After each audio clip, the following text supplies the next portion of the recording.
नशे की एक रात और अल्लाह की मदद रात काफ़ी गुजर चुकी थी।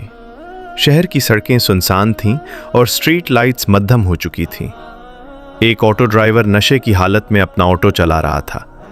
आंखों में लाली, हाथों में कपकपाहट और अक्ल पर नशे का पर्दा था। इसी दौरान एक सीधी सादी लड़की ने सड़क के किनारे खड़े होकर लिफ्ट मांगी। मजबूरी थी, इसलिए उसने ऑटो रोक लिया।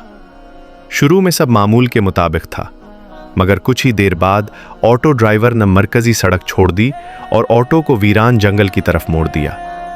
लड़की का दिल जोर जोर से धड़कने लगा। उसने घबरा कर कहा, भाई ये रास्ता ठीक नहीं है। मगर नशे में डूबा हुआ ड्राइवर किसी बात को सुनने के लिए तैयार ना था। ऑटो जंगल के किनारे जाकर रुक गया। चारों तरफ खामोशी थी। हवा की सरसराहट भी खौफ पैदा कर रही थी। ड्राइवर की नीयत बदल चुकी थी। लड़की पीछे हट गई, आंखों में आंसू और जबान पर सिर्फ एक दुआ, या अल्लाह मुझे बचा ले। उसने हाथ जोड़कर कहा, मुझे छोड़ दो, मैं तुम्हारी बहन जैसी हूं।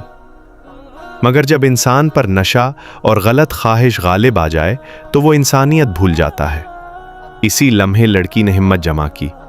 उसने मौका देखा, अपना हाथ छुड़ाया और पूरी ताकत से अंधेरी रात में दौड़ पड़ी। वो दौड़ती रही जब तक सड़क की रोशनी नजर ना आ गई।